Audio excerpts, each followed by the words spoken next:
Hello friends, मैं संदीप त्यागी आपका R K campus के ऑफिशियल यूट्यूब चैनल पर स्वागत करता हूं। आज मैं आपको मैट्रिसेस के बारे में कुछ बातें बताऊंगा। सबसे पहले जानते हैं order of the matrices. Matrix का ऑर्डर क्या होता है, जानते हैं इसके बारे में। मानते हैं हमारे पास, सबसे पहले मानते हैं हमारे पास एक मैट्रिक्स है ए, ठीक है, और इसमें कुछ नंबर या एलिमेंट्स लिखे होंगे। इनको इस मैट्रिक्स का एंट्री बोलते हैं। इसमें मैट्रिक्स की एंट्री ऑफ एलिमेंट्स होता है। जैसे मैंने एक मैट्रिक्स मान ली 1 2 3 4, ये हमारी एक मैट्रिक्स है ए, ठीक है। अब इसका ऑर्डर क्या होगा, इसमें देखेंगे पहले इसमें कितनी रो हैं और कितनी कॉलम है। हम देखेंगे इस तरह, ये हमारा R1, ये हमारा R2, ये जितनी भी लाइनें हॉरिजॉन्टली होंगी इनको हम मैट्रिक्स का रो बोलते हैं। ये हमारी मैट्रिक्स की रो होती हैं। अब इसके बारे में जानते हैं कॉलम क्या होता है। कॉलम जितना हमारा वर्टिकली, जितनी हमारी वर्टिकली लाइनें होंगी ये हमारी मैट्रिक्स की कॉलम होंगी। इसको C1 बोल देंगे कॉलम 1, इसको C2 बोल देंगे कॉलम 2, ठीक है। जितनी इसमें रो होंगी वो तो आगे लिखी जाएंगी, जितने इसके कॉलम होंगे वो मल्टीप्लाई इसके पीछे लिखा जाएगा। और यही होता है हमारा ऑर्डर ऑफ ए मैट्रिक्स। ये हमने एग्जांपल के द्वारा समझा। जितनी उसकी हॉरिजॉन्टली लाइन होंगी वो तो उसकी रो होंगी, जितनी इसकी वर्टिकली लाइन होंगी वो इसके कॉलम होंगे। कॉलम को पीछे लिखते हैं और रो को आगे लिखते हैं और बीच में मल्टीप्लाई का साइन लगाते हैं। यही होता है ऑर्डर ऑफ ए मैट्रिक्स। अब इससे थोड़ा आगे जानते हैं। इसके बाद हमारा आता है इसमें टाइप ऑफ मैट्रिसेस। कितने टाइप की मैट्रिसेस होती हैं। सबसे पहले एक होता है कॉलम मैट्रिक्स।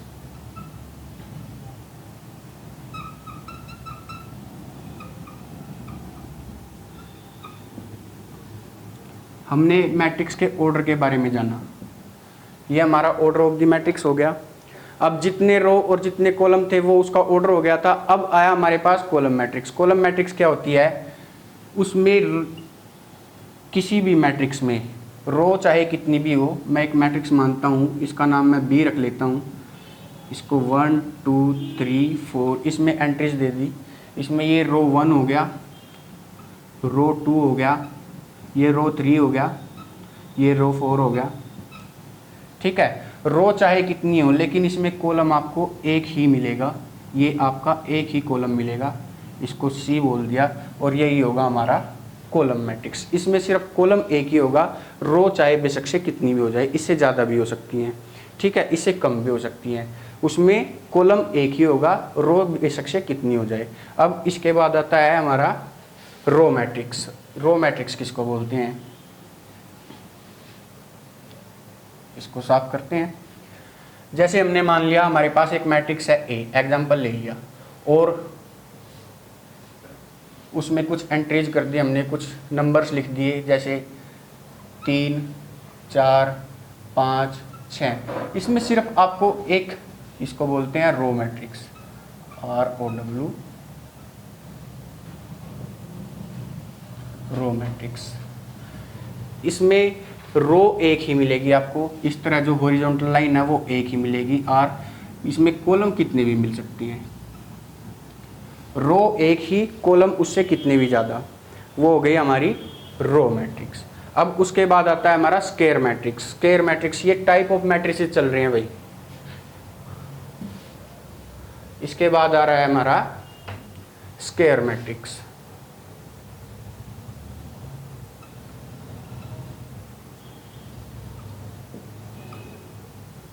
स्क्वायर मैट्रिक्स, अब जैसे हम इसको भी एग्जाम्पल से समझते हैं। मैंने एक मैट्रिक्स ली, उसमें मैंने एंट्रीज लिखी 1 2 3 4 5 6 7 8 9, ये कोई मैट्रिक्स हो गई हमारी।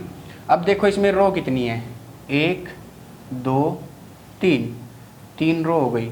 Column 1 2 3 multiply 3। सबसे पहले आपको यही बात बताई गई थी ऑर्डर ऑफ मैट्रिक्स। इसका ऑर्डर कितना हो गया, 3 × 3 का, ठीक है, 3/3 का ऑर्डर हो गया इसका, ठीक है, क्योंकि इसमें 3 रो होगी, रो 1 रो 2 रो 3, कॉलम 1, कॉलम 2, कॉलम 3, 3 ही कॉलम हो गए। तो इसका ऑर्डर हो गया 3 इंटू 3 का, इसका ऑर्डर हो गया 3 इंटू 3 का। अब जब किसी भी मैट्रिक्स में इतनी ही रो हो और इतनी ही कॉलम हो, बराबर सेम नंबर ऑफ रो और सेम नंबर ऑफ कॉलम्स होंगे, उसको क्या बोलेंगे? Square matrix. उसको क्या बोलेंगे? Square matrix. ये हमें यहाँ से पता चल जाएगा, इसको क्या बोलेंगे? Square matrix. तो आपको स्क्वायर मैट्रिक्स क्लियर हो गई। अब हमारा अगला जो इसमें टाइप है मैट्रिक्स का, वो है डायगोनल मैट्रिक्स।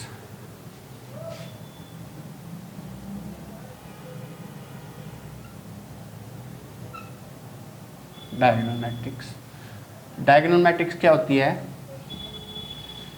ये डायगोनल मैट्रिक्स एक स्क्वायर मैट्रिक्स होगी, ये एक स्क्वायर मैट्रिक्स ही होगी। जैसे हम एक एग्जांपल देखते हैं, और जैसे एक मैट्रिक्स है मेरे पास 1 0 0 0 2 3, नहीं 0 2 0 0 0 3।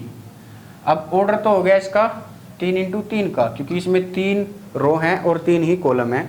ऑर्डर इसका 3 इंटू 3 का हो गया। लेकिन आप देख रहे हैं ये डायगोनल जो वाले जो एलिमेंट्स है, डायगोनल वाली जो एंट्रीज हैं, उसको छोड़ के बाकी सब एलिमेंट्स क्या हैं इसमें? 0। यही हमारी होती है डायगोनल मैट्रिक्स। डायगोनल के एलिमेंट्स को छोड़कर बाकी सभी एलिमेंट्स उसमें, सभी एंट्रीज उसमें क्या होंगी? मैट्रिक्स में 0 होंगी। वही हमारी क्या होगी? Diagonal matrix. इसको हमने एग्जाम्पल से समझा। डायगोनल मैट्रिक्स आपको क्लियर हो गया। सिर्फ डायगोनल के एलिमेंट्स को छोड़कर बाकी सभी एलिमेंट्स क्या होंगे? 0। वही हमारी क्या होगी? Diagonal matrix. अब इसके बाद आता है हमारा अगला जो टाइप है मैट्रिक्स का, स्केलर मैट्रिक्स।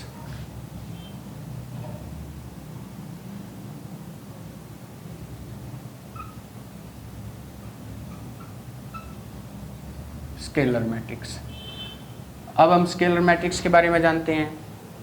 पिछला टाइप हमने किया था स्क्वायर मैट्रिक्स। स्क्वायर मैट्रिक्स में सभी रो और कॉलम बराबर थे। उसके बाद हमने किया था डायगोनल मैट्रिक्स। डायगोनल मैट्रिक्स में क्या हुआ था? सिर्फ डायगोनल के एलिमेंट्स को छोड़कर बाकी सभी एंट्रीज क्या थी? 0। इसके बाद आया हमारा स्केलर मैट्रिक्स। स्केलर मैट्रिक्स क्या होगा कि डायगोनल के एलिमेंट्स को छोड़कर बाकी सभी एलिमेंट तो 0 होंगे, और ये एक special type of diagonal matrix होगी। और वो क्या होगी? जैसे कोई भी इसमें एंट्री होगी 2 0 0 0 2 0 0 0 2। ऑर्डर क्या हो गया? 3 इंटू 3 का स्क्वायर मैट्रिक्स हो गई। ये स्क्वायर मैट्रिक्स तो हो ही गई, एक डायगोनल मैट्रिक्स भी हो गई। लेकिन आप इसमें एक चीज़ और देख सकते हैं, क्या इसके डायगोनल के जो एलिमेंट है वो हमेशा सेम होंगे? क्या होंगे? डायगोनल वाले एलिमेंट्स सेम होंगे। वही हमारा क्या होगा? Scalar matrix. तो स्केलर मैट्रिक्स क्या होगी? डायगोनल तो होगी, ये एक स्क्वायर मैट्रिक्स भी होगी, और इसके सारे एलिमेंट्स बराबर होंगे, इसलिए इसको क्या बोलते हैं? Scalar matrix. अब इसके बाद अगला टाइप आता है हमारा आइडेंटिटी मैट्रिक्स।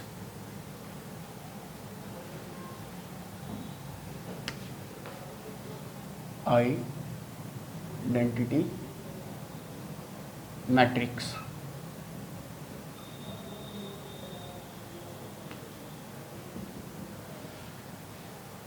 पहले हमने किया था स्क्वायर मैट्रिक्स। स्क्वायर मैट्रिक्स क्या था कि उसका ऑर्डर क्या होगा? बराबर, जैसे इतनी ही रो और इतनी ही कॉलम। उसके बाद हमने किया था अपना डायगोनल मैट्रिक्स। जो डायगोनल मैट्रिक्स होंगी उसमें डायगोनल की एंट्रीज को छोड़कर बाकी सभी एंट्रीज क्या होंगी? 0। उसके बाद आया था स्केलर मैट्रिक्स। स्केलर मैट्रिक्स में क्या होता? डायगोनल जो एलिमेंट्स थे वो सेम थे।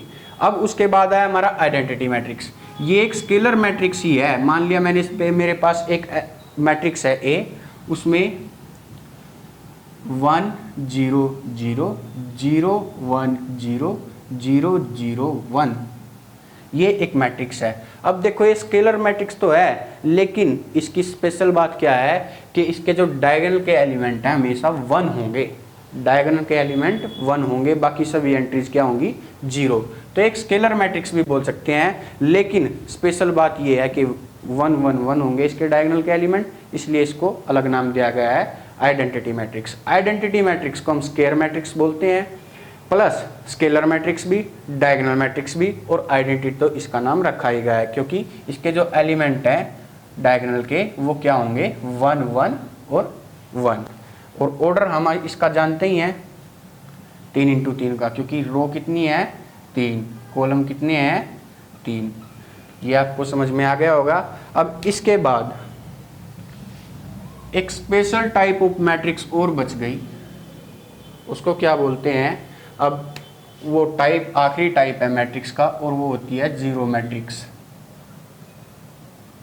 जीरो मैट्रिक्स, जीरो मैट्रिक्स क्या होती है, जिस मैट्रिक्स की सभी एंट्रीज चाहे वो किसी भी ऑर्डर की हो, पहली बात तो स्केयर होनी चाहिए, ठीक है। स्केयर का मतलब 3 इंटू 3, 2 इंटू 2, 4 इंटू 4, मतलब उसमें रो और कॉलम बराबर होने चाहिए। और सभी एंट्रीज, जैसे मैंने 2 इंटू 2 की ली है तो 0 0 0 0, सभी एंट्रीज क्या होंगी 0, सभी एलिमेंट्स उसके 0 होंगे, और हम इसको जीरो मैट्रिक्स भी बोलते हैं, ठीक है। अब उसके बाद अगला टॉपिक है इसमें equality of matrices. Equality of matrices, suppose equality of matrices,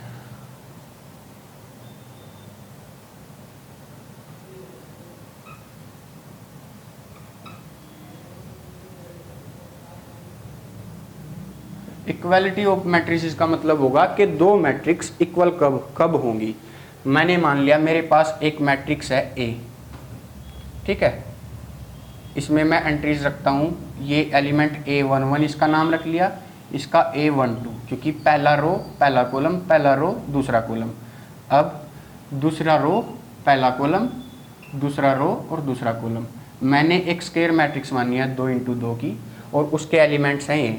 और दूसरी मेरे पास एक मैट्रिक्स है, सपोज कर लो इसको मैं B11 B12 ये एंट्रीज देता हूँ, B21 B22, ये इसमें कोई भी एलिमेंट्स है इसके नाम रख लेंगे, ये हमारी स्केलर एंट्रीज होंगी, ठीक है। ये भी, इसका भी ऑर्डर क्या होगा 2 इंटू 2 का मान लिया हमने।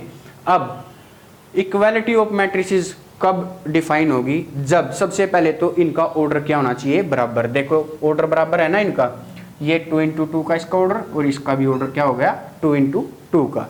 और दूसरी बात क्या होगी कि जो हर एक जो एलिमेंट है पहली मैट्रिक्स का, उसके कोरस्पोंडिंग, जैसे इसके कोरस्पोंडिंग ये वाला एलिमेंट हो गया, इसके कोरस्पोंडिंग ये वाला, इसके कोरस्पोंडिंग ये वाला, और इसके कोरस्पोंडिंग ये वाला, हर एक जो एलिमेंट है इसका कोरस्पोंडिंग वो आपस में बराबर होंगे, तभी इक्वालिटी का, तभी ये मैट्रिसेस इक्वालिटी को शो करेंगी। जैसे अगर इसमें A11 बराबर B11 होगा, A12 बराबर B12 होगा, A21 बराबर B21 होगा, और A22 बराबर B22 होगा, तभी ये जो मैट्रिसेस हैं वो क्या होंगी बराबर, तभी ये मैट्रिसेस क्या शो करेंगी equality. A is equals to B, जो दो मैट्रिसेस हमने मानी थी वो बराबर तभी होंगी, या एक तो सबसे पहले तो उनका ऑर्डर बराबर होना चाहिए, दूसरी बात उनकी जो एंट्रीज है कोरस्पोंडिंग एंट्रीज है वो बराबर होनी चाहिए,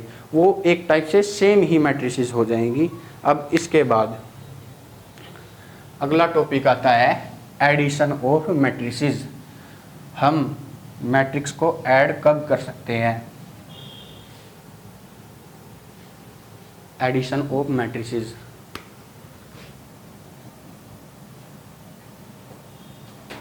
एडिशन ऑफ मैट्रिसेस,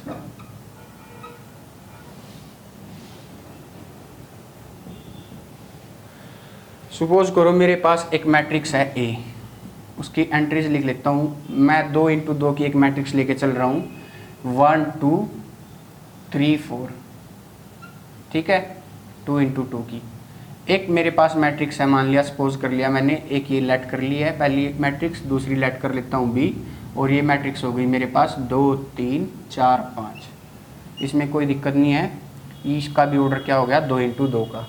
अब हमें एडिशन फाइंड करना है, तो एडिशन होगा a प्लस बी। ये कब पॉसिबल होगा दोस्तों, पहले देखते हैं ये कब पॉसिबल होगा। पहले तो a और b का क्या होना चाहिए, ऑर्डर सेम होना चाहिए। पहली बात तो क्या, ऑर्डर क्या होना चाहिए, सेम। ऑर्डर दोनों का सेम होना चाहिए, ठीक है। ये अगर इनका ऑर्डर सेम नहीं होगा तो ये एडिशन पॉसिबल होगा ही नहीं, ठीक है। तो हम जोड़ लेते हैं इनको। अगर हमें इसको जोड़ना है, कोरस्पोंडिंग एलिमेंट में ही जुड़ेगा, ये वाला एलिमेंट इसमें ही जुड़ेगा। जैसे 1 प्लस 2 ये इससे जुड़ेगा, 2 प्लस 3 ये एलिमेंट इससे जुड़ेगा, 3 प्लस 4 और ये एलिमेंट इससे जुड़ेगा, 4 प्लस 5। और इसके बाद जो हमारी मैट्रिसेस जो मैट्रिक्स हमको नहीं मिलेगी, नई वाली जो मैट्रिक्स होगी उसका भी ऑर्डर हमको सेम ही मिलेगा। जो पहले वाली और दूसरे वाली मैट्रिक्स का जो एलिमेंट होगा वही हमारी फाइनल मैट्रिक्स का ऑर्डर होगा। और ये मैट्रिक्स क्या मिल जाएगी मेरे को, देखते हैं यहाँ पे 3 5 ये 7 और ये 9, ये हमारे पास नई मैट्रिक्स आ जाएगी। देखो इसका भी ऑर्डर कितना आ गया, 2 इंटू 2 का। इसी में ही एक हम सब्ट्रैक्शन देख लेते हैं क्या होता है। सब्ट्रैक्शन में भी क्या होगा, ऑर्डर सेम होना चाहिए इनका। जब इनका ऑर्डर सेम होगा तभी सब्ट्रैक्शन होगा। सब्ट्रैक्शन में और कुछ नहीं है, बस यहाँ पे प्लस और जो b है उसके साथ -1 मल्टीप्लाई होगा। -1 मल्टीप्लाई होने के साथ यहाँ पर अगर -1 मल्टीप्लाई कर दिया हमने तो सारी एंट्रीज इसकी क्या हो जाएंगी, माइनस की। वैसे ये जोड़ना ही है, ठीक है। सेम कंडीशन इसमें लगेगी, जो सब्ट्रैक्शन जो एडिशन की कंडीशन होगी वही सब्ट्रैक्शन की कंडीशन होगी। इसके बाद थोड़ा आगे देख लेते हैं।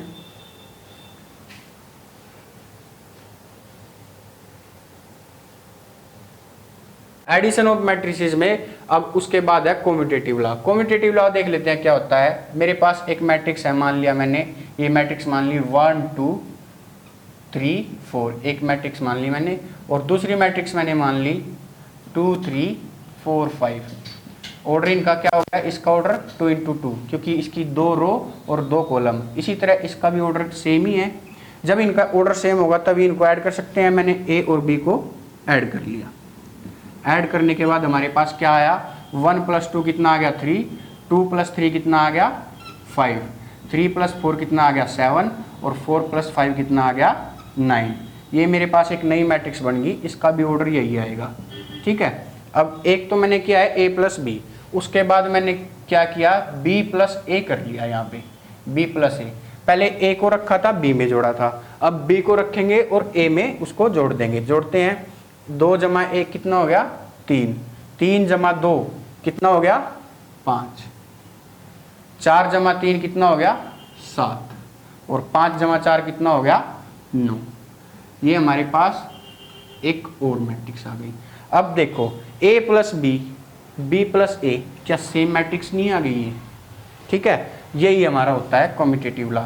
मतलब a प्लस बी बराबर b प्लस ए अगर हम कर देंगे और ये बराबर आएगा हमेशा, इसको ही हम क्या बोलते हैं, commutative law.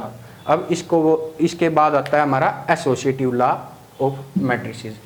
Associative law in addition of matrices क्या होता है, देखते हैं।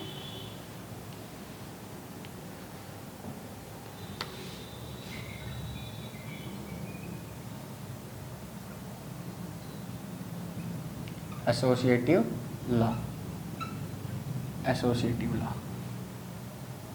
मेरे पास एक मैट्रिक्स है A, ठीक है। ये कोई मैट्रिक्स मान ली मैंने आई जे, इसमें आई जे इसके रो और कॉलम, ठीक है। इसका ऑर्डर मान लिया मैंने m into n, same order. एक मैट्रिक्स है मेरे पास B, ठीक है। इसमें एंट्रीज होंगी आई जे, आई इसमें क्या होंगी रो और जे इसमें क्या होंगे कॉलम, ठीक है। और इसका भी ऑर्डर हमें सेम मानना होगा, जो इसका ऑर्डर होगा वही इसका ऑर्डर होगा। और एक तीसरी मैट्रिक्स मान ली मैंने C, ठीक है। और C मैट्रिक्स क्या है, आई जे, आई इसमें रो और जे कॉलम, और इसका भी ऑर्डर क्या होगा, सेम। ठीक है, अब पहले मैं निकालता हूं a plus b. A plus b मैंने आपको पीछे भी एग्जांपल लेके दिखाया था, ये एक मैट्रिक्स आ गई अपने आप में। ठीक है, और मैं इसमें ऐड कर देता हूं सी। ठीक है, अब मैं इसको एग्जांपल से भी बता दूंगा आपको। ठीक है, ए प्लस बी एक मैट्रिक्स है मेरे पास, उसमें मैंने ऐड कर दी कोई और मैट्रिक्स सी। ये किसके बराबर होगा, अगर मेरे पास कोई एक मैट्रिक्स होगी बी प्लस सी, मतलब बी और सी को जोड़ने पर एक मैट्रिक्स आ गई मेरे पास नई, और मैं उसमें जोड़ देता हूँ ए, तो ये हमेशा बराबर होगा। और यही हमारा क्या है, एसोसिएटिव लॉ।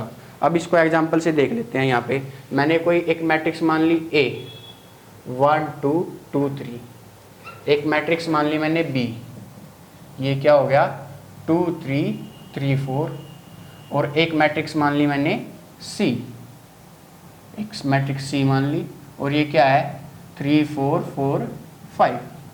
इसमें कोई दिक्कत नहीं, सबका ऑर्डर से मैं 2 इंटू 2 2 इंटू 2 2 इंटू 2, आप 3 इंटू 3 मान के भी इसको सोल्व कर सकते हैं, इसमें कोई दिक्कत नहीं होगी। अब पहले मैं इसको देखता हूँ, यहाँ से a प्लस बी मेरे को फाइंड करना है, a प्लस बी लिख लो, और वो क्या हो जाएगी, a और b को ऐड कर दो, 2 और 1 3, 2 और 3 5, 2 और 3 5, 3 और 4 7। ठीक है, अब हम LHS लेके चल रहे हैं ना, इसमें ये हमारा लेफ्ट हैंड साइड होगा, इसमें ऐड कर दो C। एक मैट्रिक्स आ गई है मेरे पास 2 इंटू 2 का। ठीक है, इसमें ऐड कर दो C मैट्रिक्स ऐड कर दी मैंने। देखते हैं क्या होता है, इसमें C ऐड कर दो, 3 और 3 6, 5 और 4 9, 5 और 4 9, 7 और 5 12। ये मेरे पास a प्लस बी में c ऐड करने पर एक नई मैट्रिक्स आ गई।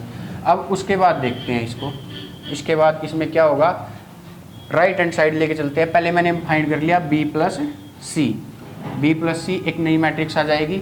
2 और 3, b और c को ऐड कर दो, 2 और 3 कितना हो गया 5, वो की वही एंट्री ऐसे ही। 3 और 4 को ऐड कर दो 7, 3 और 4 को ऐड करेंगे 7, 4 और 5 को ऐड करेंगे 9। ये मैंने लिख लिया। अब उसके बाद इसमें क्या करना है, मेरे को b प्लस सी एक मैट्रिक्स आ गई, उसमें क्या जोड़ना है, a जोड़ना है। ठीक है, a मैट्रिक्स उसमें जोड़नी है, और देखते हैं वो एंट्रीज क्या क्या आएंगी। ये मैट्रिक्स मेरे को a में जोड़ना है, 5 और 1 6, 2 और 7 9, 7 और 2 9, 9 और 3 12। ठीक है, ये मेरे पास आ गया a प्लस बी प्लस सी। ठीक है, ये एक मैट्रिक्स आ गई, और देखो ये एक मैट्रिक्स आई थी, ये मैट्रिक्स और ये मैट्रिक्स सेम है, इससे हमारा क्या हो गया, एसोसिएटिव लॉ प्रूव हो गया। अब हम देखते हैं मल्टीप्लिकेशन ऑफ ए मैट्रिक्स। यहाँ पे दो मैट्रिक्स लेंगे हम, मल्टीप्लाई कैसे करेंगे उनकी, multiplication of A multiplication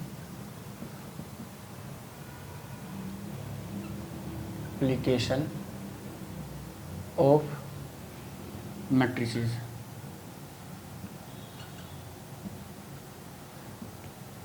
suppose कर लो मेरे पास एक मैट्रिक्स है A।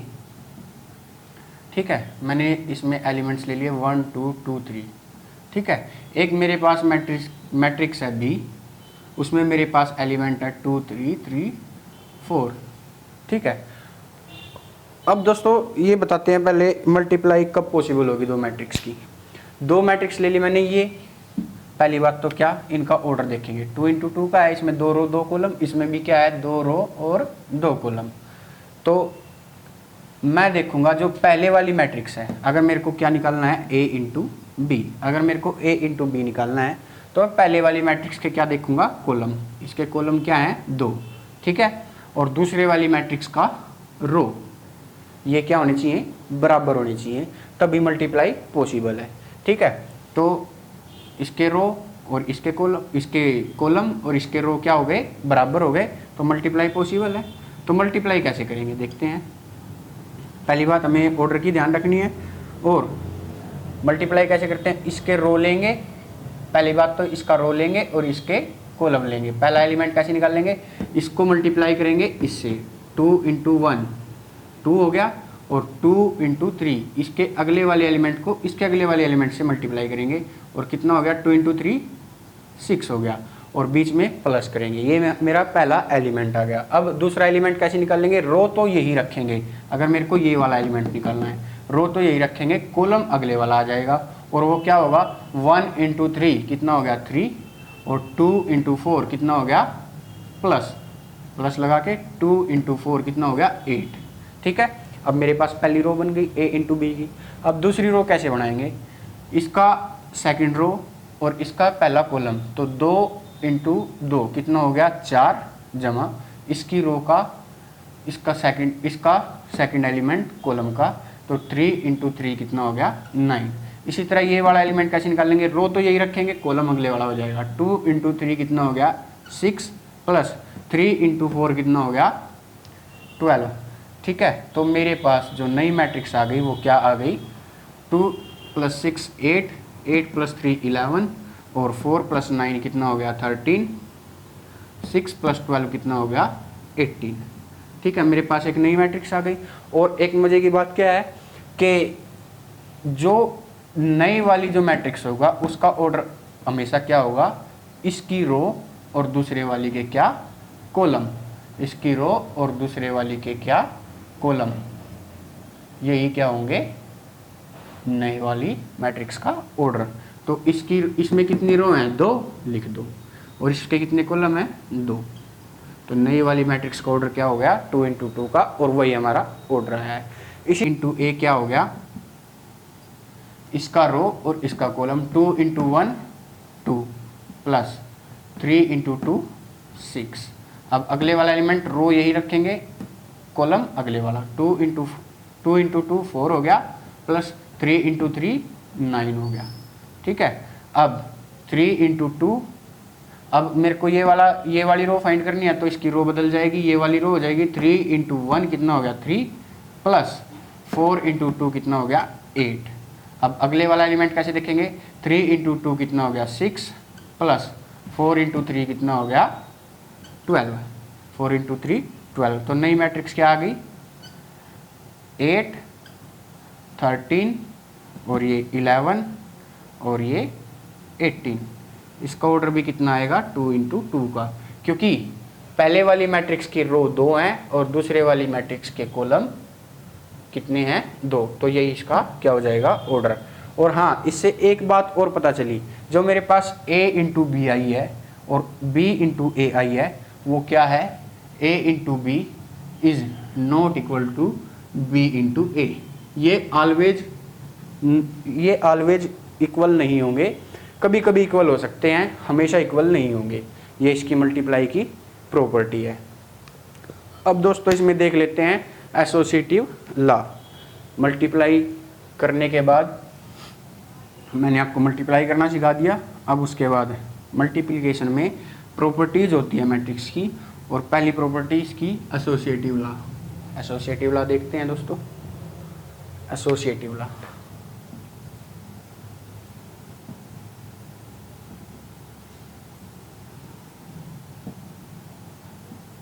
एसोसिएटिव लॉ क्या होता है, जैसे सपोज कर लो आपके पास मैट्रिक्स है ए, एक मैट्रिक्स है बी, एक मैट्रिक्स है सी। आप क्या करो, इनका ऑर्डर क्या करो सेम मान लो। इनका ऑर्डर क्या है सेम ऑर्डर, ये लेट करना है। ऑर्डर अलग अलग भी हो सकते हैं, लेट करना है, लेकिन आपको मल्टीप्लाई करना है तो सेम ऑर्डर मान के करेंगे तो आसानी से हो जाएगा। तो अगर मैं a इंटू बी किसी भी इन दोनों मैट्रिक्स का फाइंड करता हूँ हो जाएगा, क्योंकि सेम ऑर्डर है। ठीक है, और उसमें मल्टीप्लाई कर देता हूँ फिर सी, ये पोस्ट मल्टीप्लाई है दोस्तों। ठीक है, और ये हमेशा बराबर होगा अगर मैंने दो मैट्रिक्स b इंटू सी की मल्टीप्लाई की है और उसमें प्री मल्टीप्लाई कर दें a की, ये हमेशा बराबर होगा। इसी को हम एसोसिएटिव लॉ बोलते हैं। इसको एग्जांपल से देखते हैं दोस्तों, देखते हैं। और ये क्या होगा, एग्जांपल मैंने एक मैट्रिक्स मान ली a 1 2 2 3, b एक मैट्रिक्स मान ली 1 3 2 2, सी एक मैट्रिक्स मान ली 1 1 2 3।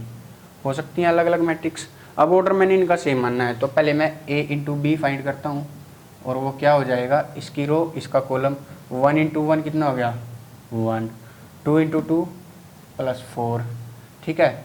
अब 1 इंटू 3 3, और 2 इंटू 2 4, ठीक है। अब इसका सेकंड रो और इसका फर्स्ट कॉलम, 2 इंटू 1 2, 3 इंटू 2 6, अब 2 इंटू 3 6, और 3 इंटू 2 6, ये मेरे पास मैट्रिक्स आ गई। अब मैं इसको लिख लेता हूँ, क्या आ गई मेरे पास मैट्रिक्स, 5 7 8 12, ठीक है। अब B इंटू सी फाइंड कर लेता हूँ मैं, मेरे को एसोसिएटिव प्रॉपर्टी प्रूव करनी है ना, ठीक है। B इंटू सी क्या हो गया, 1 इंटू 3 नहीं, 1 और 3 इसका पहला कॉलम, इसकी पहली रो और इसका पहला कॉलम, 1 इंटू 1 1 प्लस 3 इंटू 2 6, यहाँ पे 1 इंटू 1 1 और 3 इंटू 3 प्लस 9 हो गया।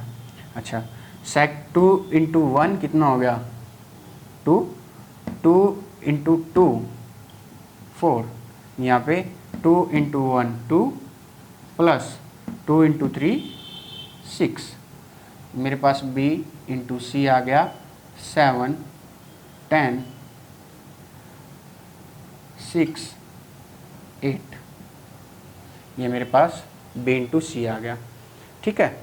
अब मेरे पास A इंटू बी आ गया था, उसमें पोस्ट मल्टीप्लाई C करते हैं, C मल्टीप्लाई कर दिया इसमें, ये मेरे पास एक मैट्रिक्स, दूसरी मैट्रिक्स ये, तो इसके रो और इसका कॉलम, 5 इंटू 1 5 प्लस 7 इंटू 2 14। अब सेकंड एलिमेंट कैसे फाइंड करेंगे, यही रो और second column, 5 into 1 5 plus 7 into 3 21, ठीक है। अब सेकंड रो फाइंड करनी है, तो इसकी सेकंड रो लेंगे, इसका पहला कॉलम 8 एकम 8 प्लस 12 इंटू 2 24, अब इसकी सेकंड रो और इसका सेकंड कॉलम 8 एकम 8 जमा 12 इंटू 3 36, ठीक है। अब ये मेरे पास क्या आ गया, एक नई मैट्रिक्स आ गई 2 इंटू 2 की, 19 26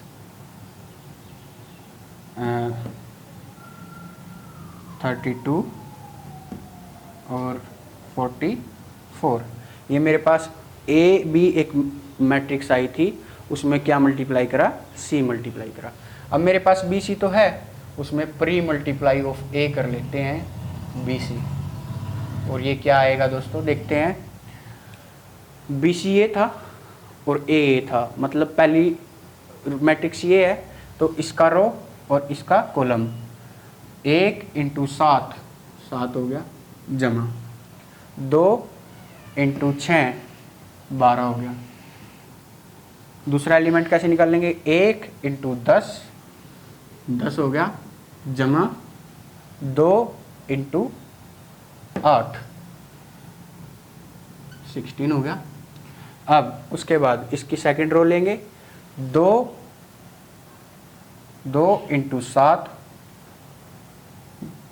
14 हो गया, प्लस 3 इंटू 6 18 हो गया। अब इसके बाद ये वाला 2 इंटू 10 20 प्लस 3 इंटू 8 24, और ये मेरे पास एक नई मैट्रिक्स आ गई, और वो क्या आ गई, 19 26 32, और ये मेरे पास 44। तो देखो A इंटू बी, एक मैट्रिक्स में मैंने C मल्टीप्लाई किया तो मेरे पास ये आ गई। एक मैट्रिक्स B इंटू सी आई थी, उसमें प्री मल्टीप्लाई ऑफ A किया तो मेरे पास ये आ गई। तो यहाँ से एसोसिएटिव लॉ प्रूव होता है, A इंटू बी अगर हमने कर दिया उसमें C मल्टीप्लाई, तो A इंटू बी इंटू सी, ये मेरे पास एसोसिएटिव लॉ प्रूव हो गया। एग्जाम्पल से हम इसको ऐसे देख सकते हैं। अब इसके बाद करते हैं इसका डिस्ट्रीब्यूटिव लॉ।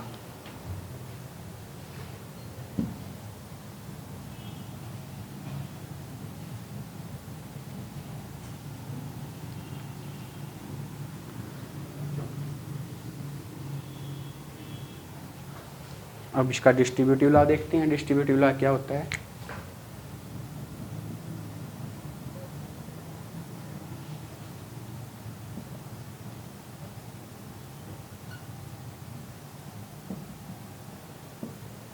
ये मल्टीप्लाई ऑफ मैट्रिसेस उसकी प्रॉपर्टी चल रही है। अब इसमें पहली प्रॉपर्टी क्या होती है, मैं इसको एग्जांपल से भी आपको प्रूव करके दिखा सकता हूँ। अगर मेरे पास एक मैट्रिक्स है ए और मेरे पास दो मैट्रिसेस हैं ए वो बी और सी। बी और सी ऐड कब होंगे? जब इनका ऑर्डर क्या होगा? सेम। जब इनका ऑर्डर सेम होगा तब ये ऐड होंगे। ये किसके बराबर होगी? ए इंटू बी प्लस ए इंटू सी के बराबर होगी। और इसकी दूसरी प्रॉपर्टी क्या है दोस्तों?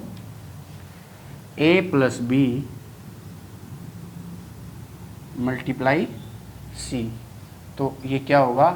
ए into C plus B into C. इसमें हमें ऑर्डर का ध्यान रखना है। आगे ए है तो मल्टीप्लाई बी, आगे ए और पीछे बी। आगे ए है और मल्टीप्लाई सी तो ए मल्टीप्लाई सी, इसी तरह होगा। और इसमें भी ऐसे करना है, ए इंटू सी तो आगे ए और पीछे सी, पहले बी और फिर मल्टीप्लाई सी। तो इसी तरह यही है इसका डिस्ट्रीब्यूटिव लॉ। अब इसमें थोड़ा और आगे करते हैं। डिस्ट्रीब्यूटिव लॉ भी हम पिछली की तरह एग्जाम्पल लेके ही कर सकते हैं प्रूफ। अब इसकी एक प्रॉपर्टी और बची है मल्टीप्लाई में। ये क्या है? इसको हम बोलते हैं, अगर मेरे पास कोई मैट्रिक्स है ए, मान लिया मैंने एग्जांपल लिया, ठीक है, मैं इसका 1 2 3 4 ये एग्जांपल ले लेता हूँ, ठीक है। और मेरे पास एक आइडेंटिटी मैट्रिक्स है आई। आइडेंटिटी मैट्रिक्स मैं आपको बता चुका हूँ पहले।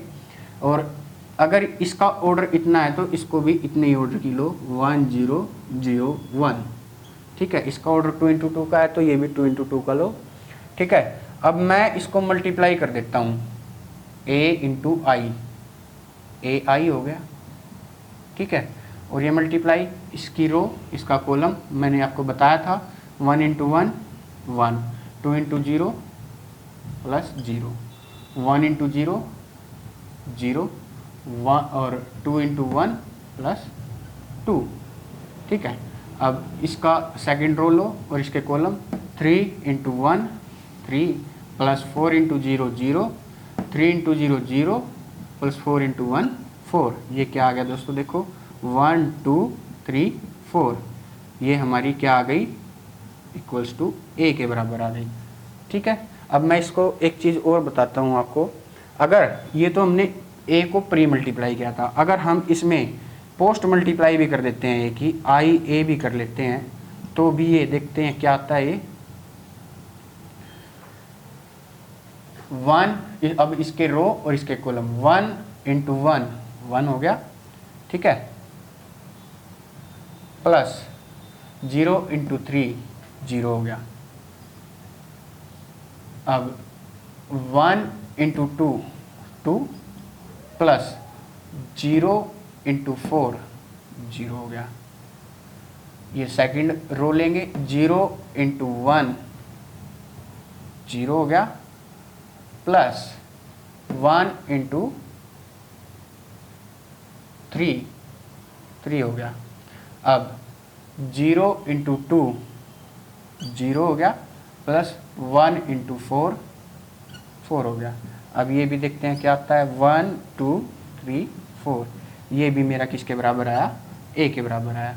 तो अगर हम किसी मैट्रिक्स में आइडेंटिटी मैट्रिक्स मल्टीप्लाई करते हैं, प्री मल्टीप्लाई करते हैं या उसमें पोस्ट मल्टीप्लाई करते हैं, ये पोस्ट मल्टीप्लाई ये प्री मल्टीप्लाई, तो ये किसके बराबर आएगा? उसी मैट्रिक्स के बराबर आ जाएगा। ये भी एक प्रॉपर्टी है मल्टीप्लिकेशन ऑफ मैट्रिक्स की। अब इसके बाद हम देखते हैं transpose of matrix. Transpose of A matrix क्या होता है?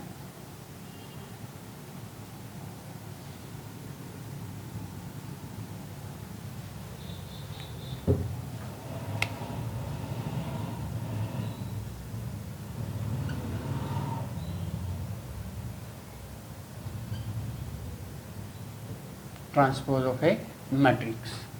ट्रांसपोज ऑफ ए मैट्रिक्स क्या होता है? अगर मान लो मेरे पास एक मैट्रिक्स है ए, ठीक है, मैं इसको 3 इंटू 3 की लेके चलूँगा, 1 2 3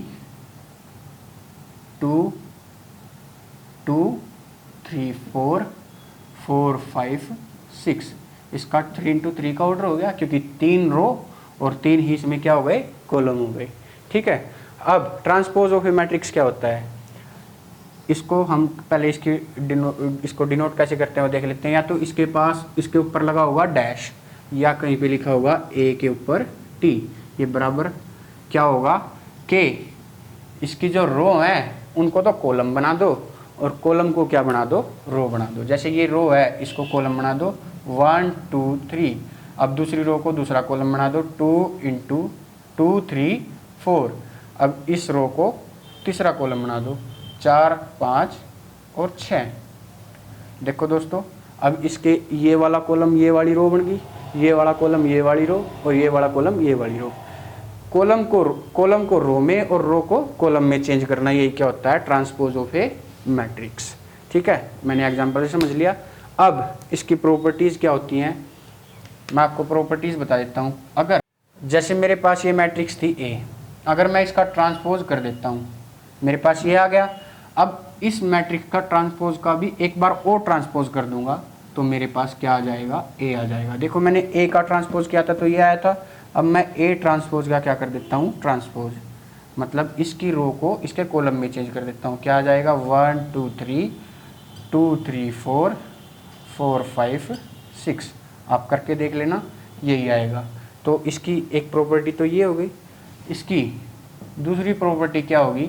अगर मेरे पास कोई मैट्रिक्स है ए, उसमें मैंने मल्टीप्लाई कर दिया कोई भी स्केलर क्वांटिटी के। स्केलर क्वांटिटी का क्या मतलब होता है?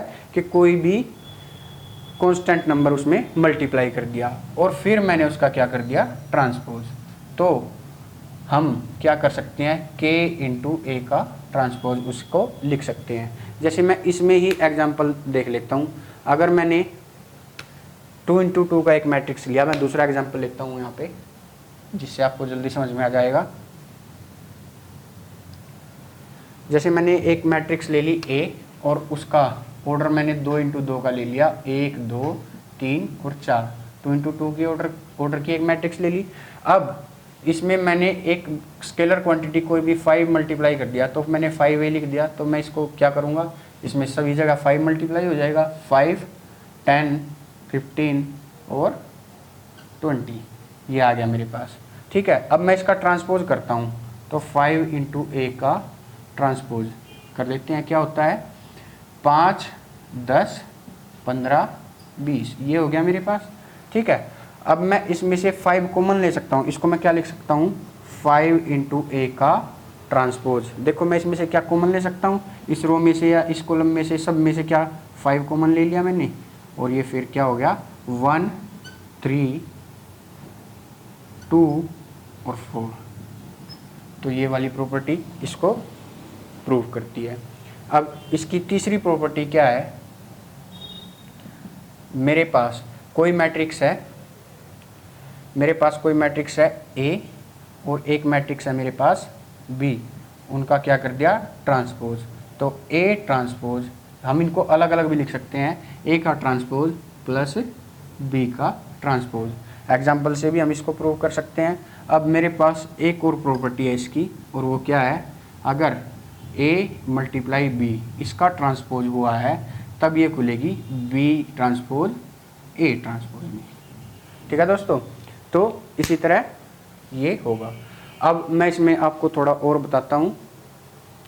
इसकी मैट्रिक्स की थोड़ी और प्रॉपर्टी हैं, और वो क्या है हम देखते हैं अब। Symmetric matrix. सिमेट्रिक मैट्रिक्स क्या होता है?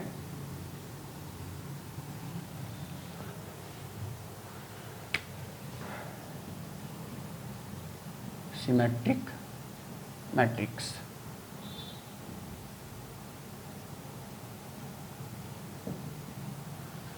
हम एक मैट्रिक्स को सिमेट्रिक कब बोलेंगे? जब उस मैट्रिक्स का ट्रांसपोज करने के बाद दोबारा हमें वही मैट्रिक्स मिल जाती है, तो वो क्या होगी? एक सिमेट्रिक मैट्रिक्स। मेरे पास एक मैट्रिक्स है ए, ठीक है, जैसे मैंने एक मैट्रिक्स ले ली 1 2 2 3, ठीक है, और मैं इसका क्या करता हूँ? ट्रांसपोज, ए ट्रांसपोज कर दिया तो क्या आ गया? 1, मतलब इसके ये कॉलम रो बन जाएंगे, 2 2 3। तो ट्रांसपोज करने के बाद क्या आ गया? दोबारा मेरे पास यही मैट्रिक्स आ गई बराबर ए। यही क्या हो गया? इसका ट्रांसपोज करने के बाद वही दोबारा मैट्रिक्स आ गई, तो ये क्या होगी? Symmetric matrix. इसी को हम सिमेट्रिक मैट्रिक्स बोलते हैं। अब मेरे पास इसमें एक और प्रॉपर्टी है, और वो क्या है? Skew symmetric matrix. Skew symmetric matrix किसको बोलते हैं? Skew symmetric matrix. और वो क्या होती है? अगर मेरे पास एक मैट्रिक्स है ए, अगर मैं उसका ट्रांसपोज कर देता हूँ, ठीक है, और ट्रांसपोज करने के बाद वो -a के बराबर आ जाती है, तो वही क्या होगा? मेरा स्क्यू सिमेट्रिक मैट्रिक्स।